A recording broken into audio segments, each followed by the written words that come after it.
통일운동가 그래가지고 저도 그 자료를 찾다 보니까 그 홈페이지가 있어가지고 네네네. 회원가입까지 했습니다. 아, 그러셨어요? 그러니까 연표를 보내주셔가지고 네. 이제 그거 할 때 도움이 좀 많이 됐어요. 그러셨어요? 연표를 보내주셨더라고요. 안녕하세요. 그 정읍시립박물관은 올해 제12회 기획 특별전 주제로 정읍의 민족종교를 선정을 해서 올해 두 번째 기획 특별전 전시를 하고 있습니다.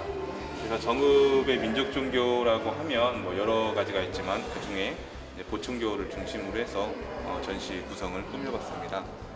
그래서 총 그 세 가지 주제로 나눴었는데요. 이제 일부 같은 경우에는 민족종교 발생과 정읍이라는 주제로 해서 정읍에서 발생했던 아니면 정읍을 중심으로 해서 밖으로 퍼져나갔던 이제 그런 종교들을 지금 보시는 것처럼 이제 전체적인 분포표로 해서 제시를 했습니다. 그래서 여기서 보시면 이제 아무래도 이제 보충교가 정읍을 중심으로 이렇게 크게 성행했던 종교여가지고 저희 그림을 보시면 지금 5번하고 6번이 이제 보충교 관련 유적이 되겠습니다. 그 분포와 관련된 전체적인 정읍의 민족 종교를 소개를 한 다음에 이제 그와 관련된 이제 유물들을 이처럼 전시 쇼케이스에 이렇게 전시를 하고 있습니다.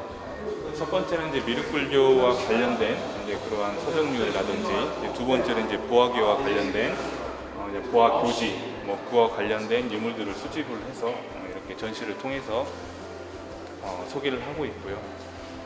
그리고 세 번째로 이제 보충교와 관련된 그러한 개괄적인 내용과 함께 관련 유물들을 전시를 했습니다. 보시는 것처럼 보충교 연역사 같은 경우에는 보충교와 관련된 모든 이제 기록들을 이제 담고 있는 서적이고, 시정이랑 대도진앙 같은 경우에도 당시 차월국과 관련된 그러한 문서로 현재 파악을 하고 있습니다. 그래서 여기서부터는 이제 보충교의 일대기라고 해서 이제 보충교의 시작부터 해서 현재 모습까지 이제 일대기를 사진과 함께 설명을 하고 있는 그러한 전시 코너가 되겠습니다. 이거 같은 경우에는 당시 보충교의 신도를 이제 임명을 했던 이제 임명장이 되겠고, 이제 실제 신도증도 동시에 이렇게 전시를 해서 일반인들이 당시 보충교회가 어떠한 종교였고, 이제 어떠한 이제 안에서 그런 임명장이라든지 신도증을 통해서 당시의 보충교 모습을 이제 엿볼 수 있게 전시를 했고요.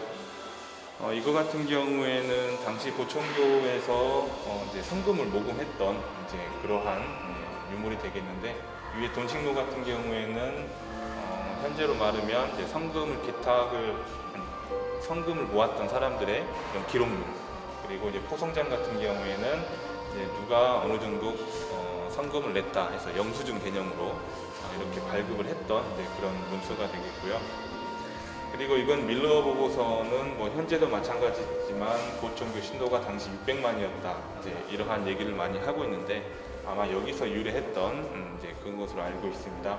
그래서 저희가 이번에 복제를 해서 일반인들이 볼 수 있게 이렇게 동시에 전시를 했었고, 이 장 같은 경우에는 이제 보충교에서 발행했던 이제 연진이란 이제 그러한 잡지, 이제 그 안에 그 11전의 모습을 엿볼 수 있는 그런 페이지가 있어서 이제 11전의 모습을 이렇게 볼 수 있게 전시를 했고요. 조선의 유사종교 같은 경우는 당시 그 무라야마 지준이 우리나라의 그런 민족종교를 정리했던 그런 책자인데, 거기에서도 이제 보충교와 관련된 내용이 있어서 이렇게 동시에 전시를 하게 됐습니다. 그래서 보충교의 모습은 현재는 뭐 신파와 구파로 이렇게 나눠져 있는데, 이 사진 같은 경우에는 당시 일제시대 때 찍었던 그런 보충교 성전의 모습이고, 여기는 아래 사진은 저희가 현재 당시에 그런 구도와 비슷한 곳을 찾아서 서로 비교를 할 수 있게 전시를 했습니다. 위 사진과 비교해 봤을 때는 현재 그러한 11전에 그런 흔적이 남아있는 곳이 있었고, 현재 이러한 여기 있었던 이런 가옥들이 당시 이런 초가집이 있었던 곳인 것을 이제 사진을 통해서 이제 비교 가능하겠습니다. 그리고 여기는 당시 11전에서 사용됐던 이제 황화, 청화 이러한 기와들을 이렇게 전시를 하고 있었는데 뭐 지금은 청화, 황화로 보이지만 저희가 사례를 찾아보니까 이제 중국에서 이제 이러한 기와를 유리기와라고 이렇게 얘기를 하고 있습니다. 중국 같은 경우에도 청화나 이러한 황화 이런 것들은 이제 왕골과 관련된 그런 부속 건물들에 이렇게 쓰이는 것으로 있었고, 당시 보청교도 마찬가지로 11전을 바탕으로 해서 이제 중요 건물에는 이러한 유리기와를 썼던 것으로 알고 있습니다. 그리고 2부부터는 이제 민족종교와 관련된 그러한 내용을 담고 있는데요. 이제 이러한 내용은 일반인들이 보청교를 접했을 때 가장 생소한 내용 중에 하나입니다.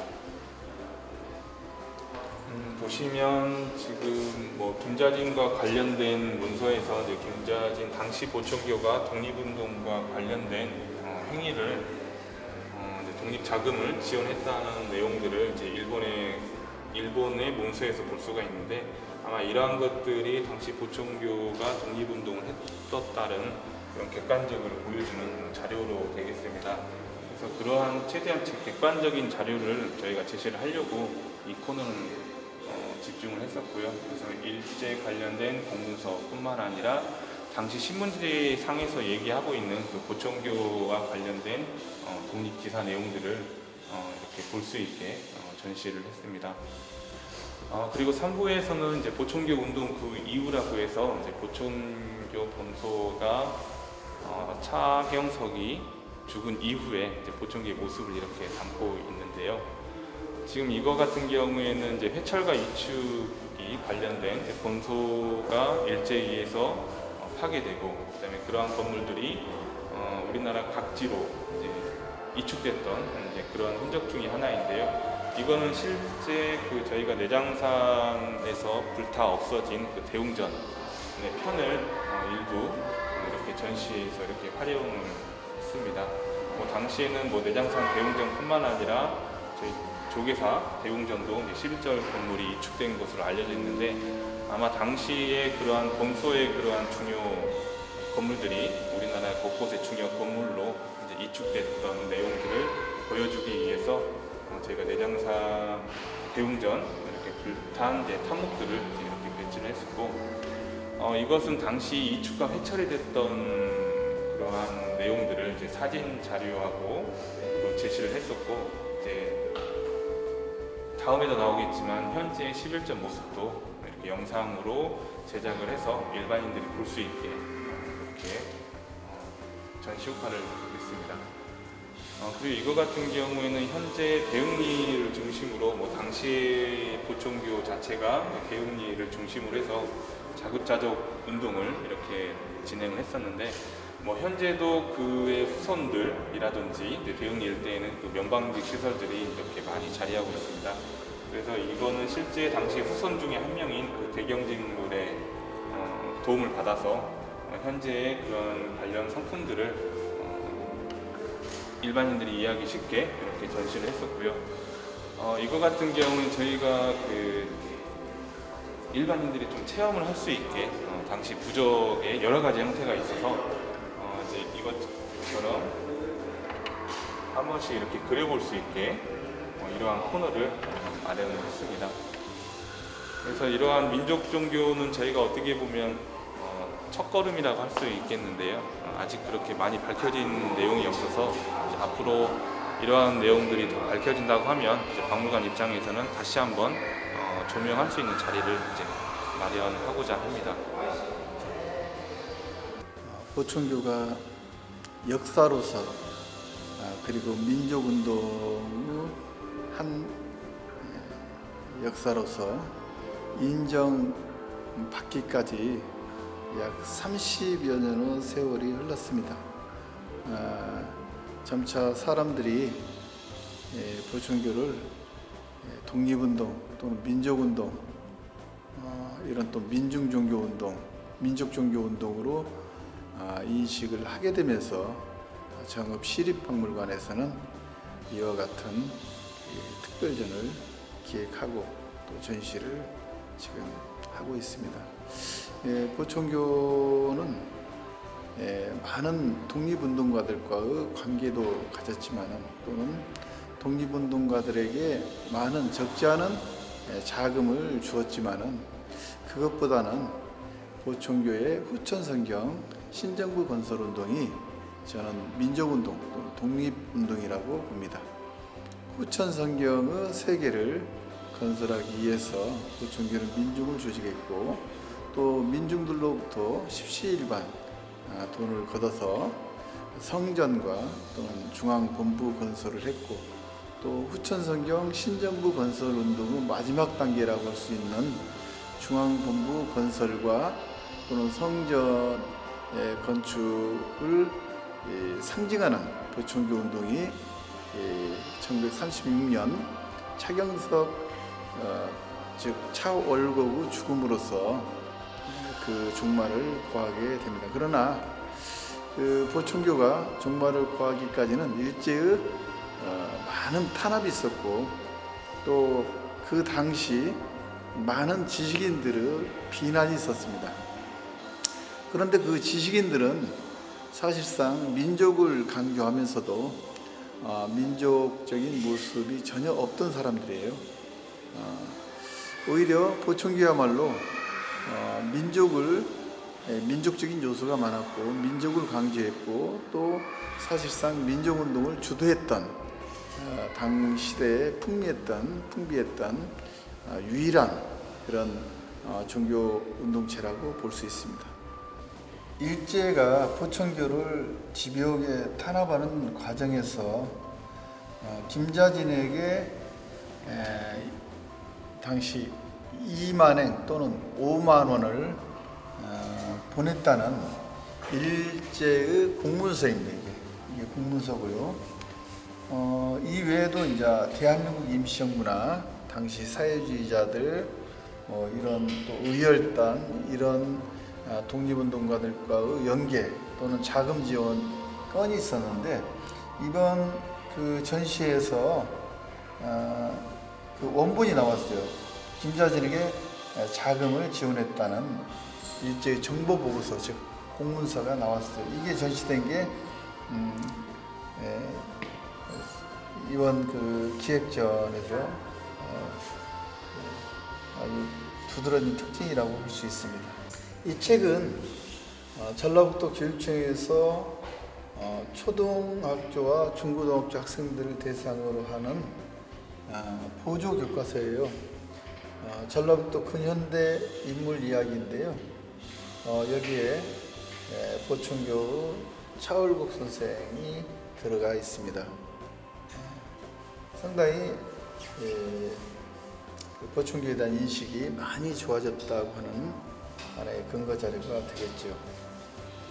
그리고 11월 30일 한국민족운동사학회에서 서울 프레스센터에서 보천교와 보천교인의 민족운동이라는 주제로 대규모 학술대회를 갔습니다. 저도 물론 거기에서 발표를 하지만은 이제는 학계에서뿐만 아니라 일반인들도 보천교가 민족운동을 했다라고 지금 인식을 하고 있는 것 같습니다.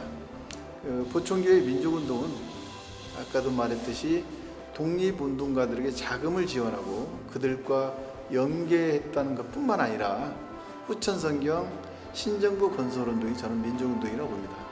말하자면 일제의 지배를 벗어나서 성경, 후천성경을 만들겠다고 하는 정치적인 어떤 그런 실천이 후천성경 신정부 건설운동이다. 즉 후천성경은 강증사는 예언사상이죠. 이 예언사상을 현실에 정치적으로 적용시키려는 운동이 후천성경 신정부 건설운동이고 보천교는 이 운동을 통해서 일제를 몰아내고 이 땅에다가 정말로 신선히 사는 새로운 그런 나라를 건설하려고 했던 것입니다. 저는 이것이야말로 보천교의 진정한 민족운동이라고 봅니다. 10만 원 독립자금이라든지 해서 학교에서